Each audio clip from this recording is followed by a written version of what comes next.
नमस्कार दर्शकों। दोस्तों, अभी तक हनुमान जी का मोक्ष नहीं हुआ। जी हाँ, सुनने में बहुत ही आश्चर्य लग रहा होगा, लेकिन ये बिल्कुल सत्य है कि अभी तक हनुमान जी का मोक्ष नहीं हुआ और साथ ही साथ नल और नील जैसी पुण्य आत्माओं का भी मोक्ष नहीं हुआ है। अभी ये चीज़ हम आपको प्रमाणित करके दिखाएंगे भविष्य मालिका पुराण, जिसके लेखक हैं अच्युतानंद जी महाराज, पंचसखाओं द्वारा लिखा गया है। तो दर्शकों, ये है भविष्य मालिका पुराण का एक झलक। इसमें हम अभी आपको प्रमाण के तौर पे दिखाएंगे कि अभी हनुमान जी का और नल नील जैसी पुण्य आत्माओं का भी मोक्ष नहीं हुआ है। तो चलिए देखते हैं अभी भविष्य मालिका पुराण को किन किन जोगों ने पहले लिखा हुआ है। ठीक है, ये जो भविष्य मालिका पुराण है पंच सखाओं द्वारा लिखी गई है, यानी कि 5 संतों द्वारा लिखी गई है, जिसमें से सबसे पहले जी हैं संत अच्युतानंद दास जी महाराज, जो भी कलयुग में जन्मे थे। और दूसरे हैं संत जगन्नाथ दास जी, तीसरे हैं संत बलराम दास जी, और चौथे हैं संत यशोवंत दास जी। ठीक है, और 5वें हैं संत शिशु आनंद दास जी महाराज। तो इन 5 लोगों के द्वारा जो है कि भविष्य मालिका पुराण लिखी गई है, उसमें जितनी भी चीज़ें लिखी हुई हैं वो एज अ भविष्य के तौर पे लिखी हुई हैं कि वो भविष्य में सब चीज़ें घटित हो चुकी हैं या फिर पास्ट में घटित हो चुकी हैं। ठीक है, तो अब इसमें देखेंगे कि जो संत अच्युतानंद दास जी महाराज हैं, उनका जन्म किस युग में और किस के रूप में हुआ था। ठीक है, ये सब चीज़ें आपको भविष्य मालिका पुराण में ही प्रमाण के तौर पे लिखी हुई हैं। देखिए, जो संत अच्युतानंद दास जी महाराज थे वो सतयुग में कृपाजला ऋषि थे। ठीक है, जो उनका जन्म सतयुग में कृपाजला ऋषि के नाम से हुआ था, और फिर उनका जन्म त्रेता में नल के नाम से हुआ है। ठीक है, अभी मैंने आपको बताया था कि ना नल और नील का मोक्ष नहीं हुआ है। ठीक है, तो ये कि जो नल वाली जो आत्मा जो थी त्रेता युग में, वो कलयुग में ही जो अच्युतानंद जी महाराज जी जिन्होंने भविष्य मालिका पुराण लिखी है, वो नल वाली आत्मा ही है। ठीक है, और उसके बाद फिर ये द्वापर युग में सुदामा जी बने।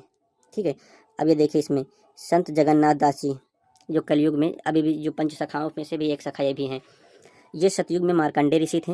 ठीक है, और त्रेता युग में हनुमान जी थे। ठीक है, अगर ये त्रेता युग में हनुमान जी थे, सतयुग में मार्कंडेय थे, और द्वापर में सबल ऋषि थे, सुबल ऋषि, और ये कलयुग में संत जगन्नाथ दास जी महाराज बन के अपना जो लीला की उन्होंने जन्म लिया और अपने कर्म किए, और उन्होंने ही भविष्य मालिका पुराण लिखी है। तो इसलिए हम ये कह सकते हैं कि हनुमान जी का भी मोक्ष नहीं हुआ है।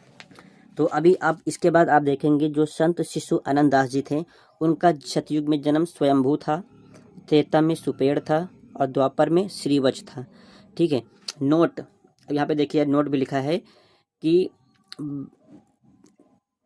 भविष्य मालिका के अनुसार ये पंच सखा वर्तमान में मानव रूप में जन्म ले चुके हैं। ठीक है, ये जो हनुमान जी वाली आत्मा थे, यानी जो त्रेता युग में हनुमान थे, वो जगन्नाथ दास जी, ये लोग अभी कलयुग में अपना फिर से जन्म ले चुके हैं।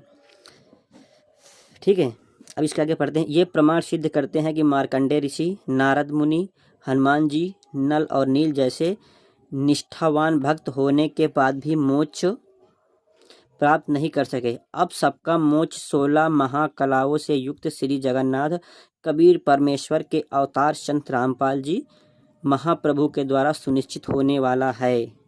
ठीक है, भविष्य मालिका के अनुसार ये 5 महान आत्माएं आज पुनः इस धरा पर मनुष्य रूप में जन्म ले चुकी हैं।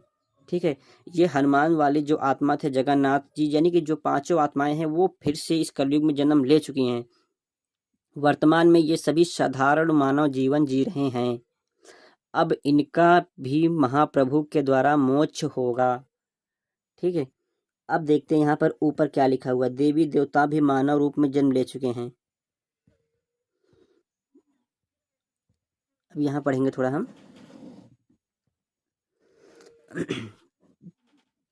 संत अच्युतानंद दास जी ने भविष्य मालिका में स्पष्ट किया है कि श्री कृष्ण जी केवल एक महाकला अंश मात्र थे, जबकि श्री जगन्नाथ महाप्रभु जो इस संपूर्ण सृष्टि के रचयिता हैं, वे 16 महाकलाओं से युक्त हैं। 16 महाकलाओं से युक्त महाप्रभु आज वर्तमान में संत रामपाल जी महाराज के रूप में उतरे हुए हैं। इसलिए आप सभी लोग समझकर इनसे नाम दीक्षा लेकर अपना कल्याण कराएं। सत साहिब।